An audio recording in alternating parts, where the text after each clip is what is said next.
Welcome to my house.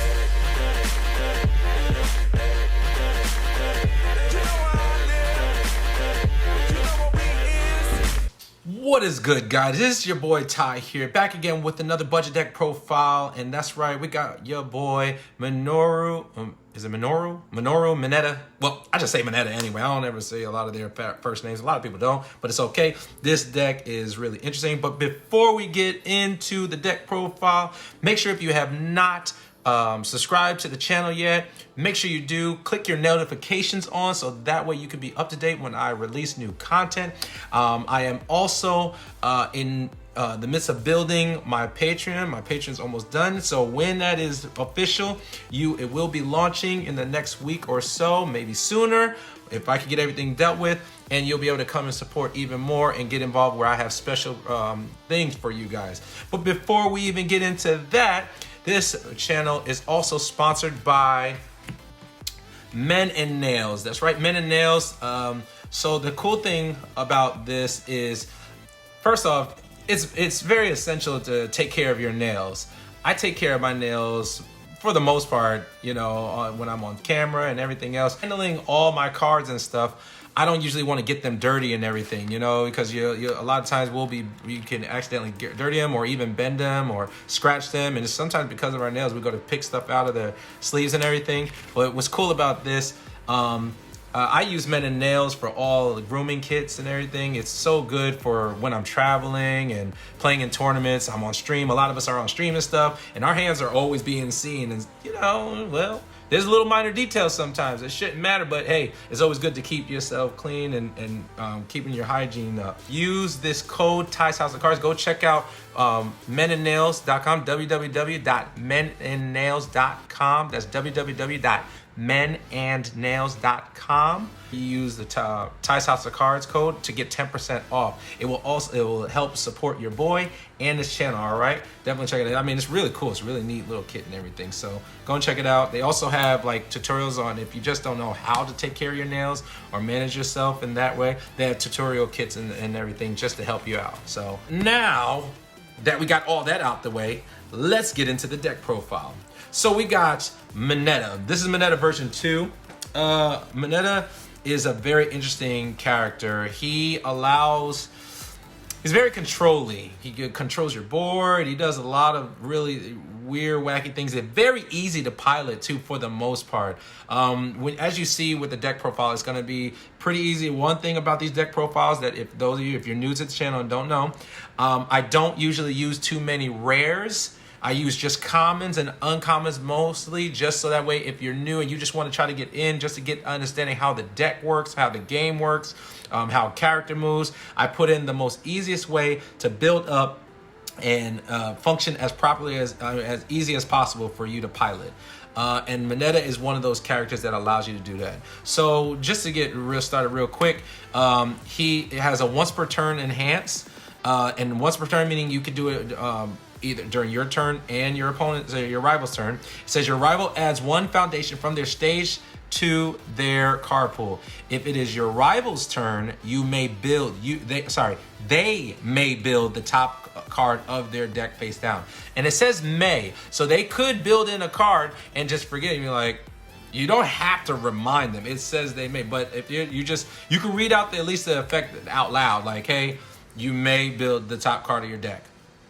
You know, but they already know, after a while, they already know how it functions. You could just be like, all right, well, I'll, choose one to build and build it into the, and build means build it into the card pool, place it into the card pool, take away from your staging area, add it to the card pool. So they may do it. If they don't want to build, that's up to them. It can, I don't know why they wouldn't, but sometimes it's just that they don't pay attention. The other enhance is discard one momentum, reduce this attack speed to 0, period, draw a card. So that's self-explanatory. He's a 5-hander, 31 health. We built this deck on water because water has a lot of control cards and everything else. So let's get further into the deck and see what we're running. So we have 4 grasping tape toss. Now 4 grasping tape toss. Tape toss, you've seen this a lot. You'll see this a lot even in the meta and stuff. But this card's from set 1. Really good card. It's a range stun and throw. Stun Stunning, those who you don't know, I'm pretty sure you do, but stunning tells your rival to commit one of their foundations. Throw means that if they block it, regardless if they block it, unless otherwise, it still deals half damage. So it's really good. 2 mid, 5 damage. Has an enhance if this attack is not blocked, commit one of your rival's foundation. And it says you commit. It says commit one of your rival's foundation. You get to commit it. So just make sure you pay attention to that. You get to choose one of the cards, and there may be a card that you're just like, I don't like that. I don't want them for the next attack. Get rid of it. You know, commit that. And then the deadlock enhance, add 2 rival foundations from the add 2 rival foundations to the bottom of their deck. So this is a really good. If they decide to go more than 10 foundation, they wanted to build a wall. This says, ha ha, I get to choose 2 of yours and put it on the bottom, so they minus or lose them. So it's a really good card, really good throw. Most of the time, they're gonna want to block this because they don't want to sit there and make it commit. And it's good because that allows you to add more into the card pool, and it just helps out for Mineta to go off on them. Next, we have Grape Rush. Now this is I don't usually put, like I said, I don't usually put rares in this. This was one that I did. They're very cheap. Like I said, they're still a budget deck, very cheap. You can really pick them up for nothing, just about. A lot of people would just probably get rid of them. It's a great mid block. It is 4 mid for 6 damage. Fury and stun, has stun again, awesome. Enhance, if your rival has at least 1 card in their card pool, draw 1 card. So it allows you to just replenish the card. You pretty much, pick up, add another card to your hand after playing this. Really good. Because with Mineta, you do Mineta's ability. You play this, then you use Mineta's ability. Add one of their foundation into the card pool. And then it just, now it's in the card pool, so you get to draw a card. The other one is Mineta Enhance. So if your character is Mineta, that's why it says Mineta Enhance. This attack gets +2 damage and gains throw. Only playable if this attack speed is below printed. So you could use Mineta's ability on yourself, draw a card, so you get to draw 2 cards per turn, or you have other cards that are in the deck that I'll show you that you can minus the speed by 1 or something, or if your rival wants to minus the speed, that's great, because then they just help you out, give it +2 damage, and it becomes throw, so it's gonna guarantee that it's gonna deal damage unless something stops it otherwise. Really good card, 4 of bread and butter, really good. Next, we have 4 of another rare, cheap though, like I said, sticky ball toss tackle, 3 mid for 3, seems really cheap. It's also fury and throw.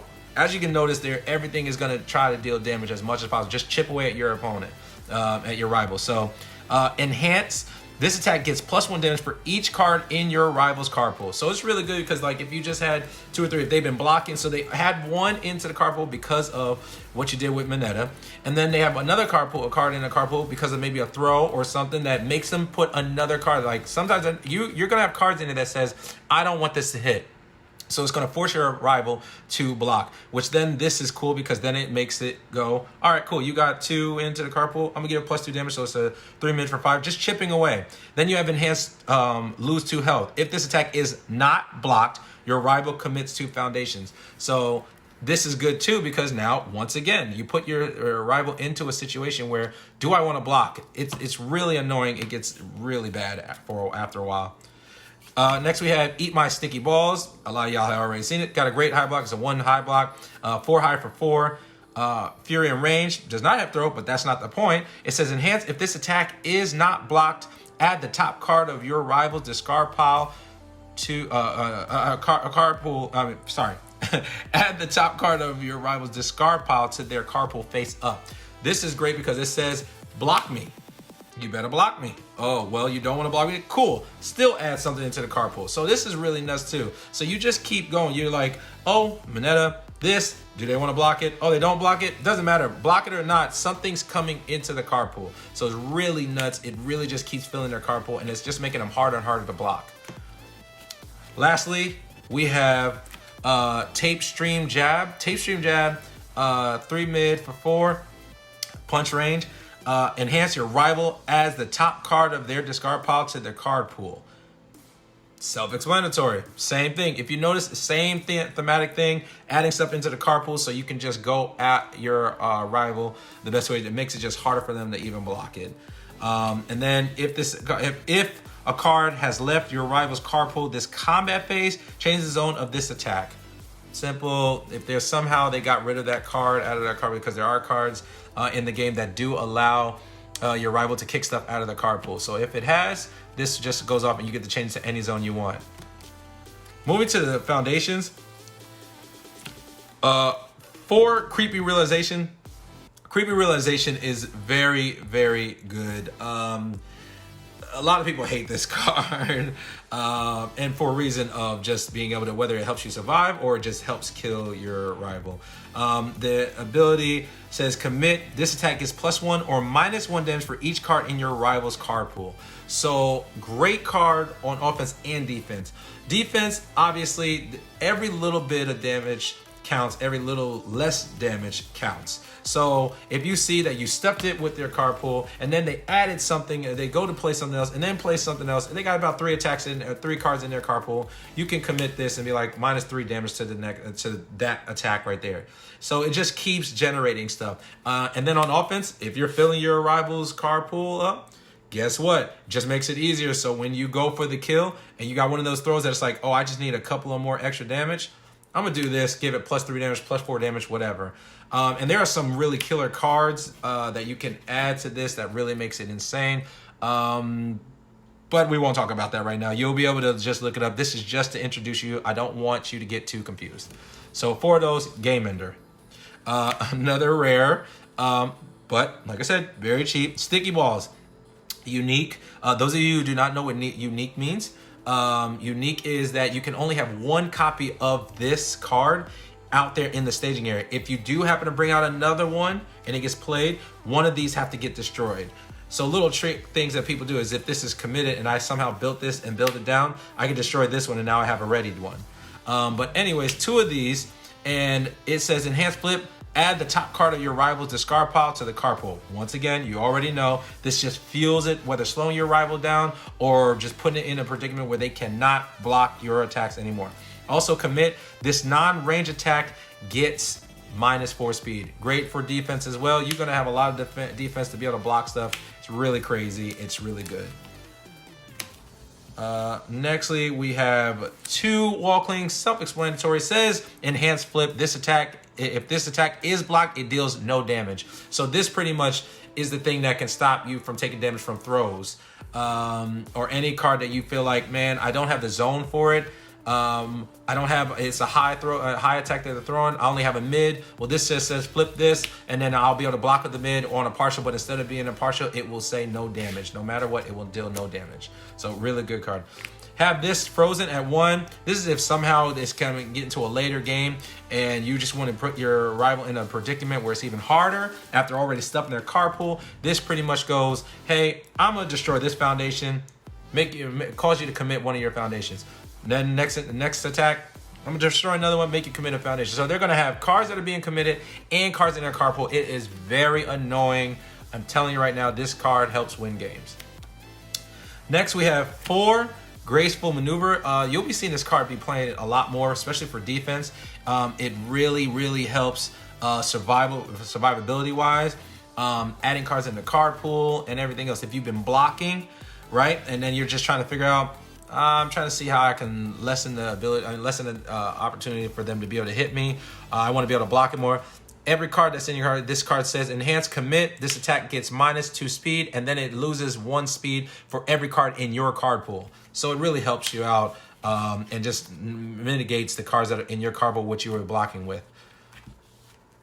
Then we have 3, Ice Gliding. This is another card that's really good. Commit, this attack gets +1 speed or -2 speed.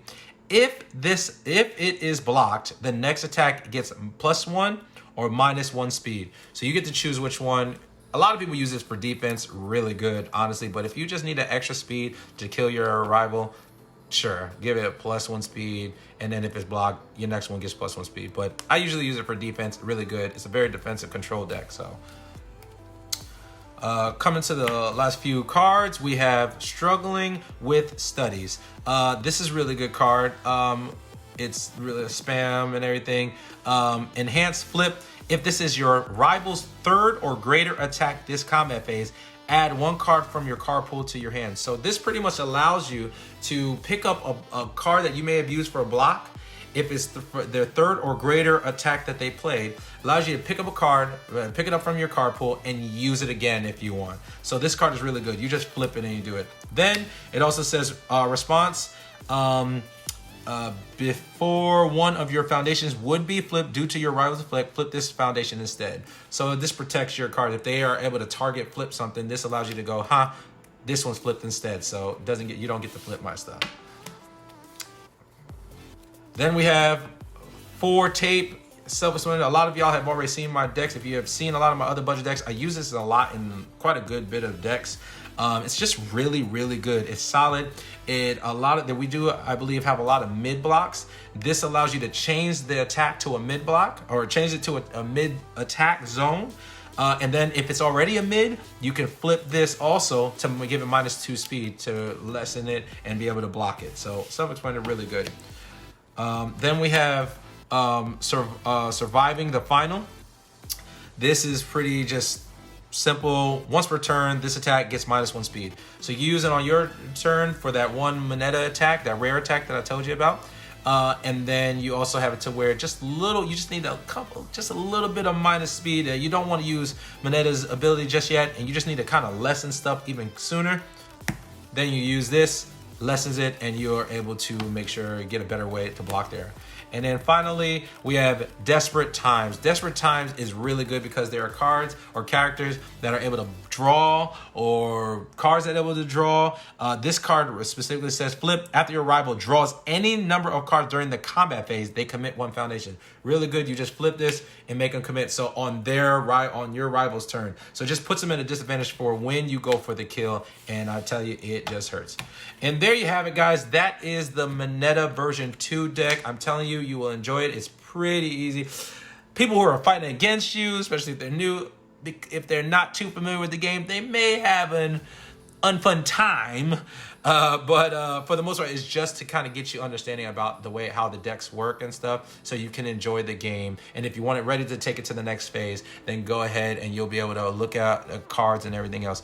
Other than that, thank you so much, guys, for watching and taking the time to watch these videos. I love your support. I appreciate you guys. Your boy is at 800. Actually, I think I'm a little bit more, so we're almost at 1,000. So keep it up. Thank you for the great work and opportunity for me to just share this with you. And once again, keep a lookout for my Patreon. Okay, I'm gonna have a lot of the stuff, the links down below, so that way you can know what you need, whatever information you need to get involved. All right, love you guys. Take care. Peace.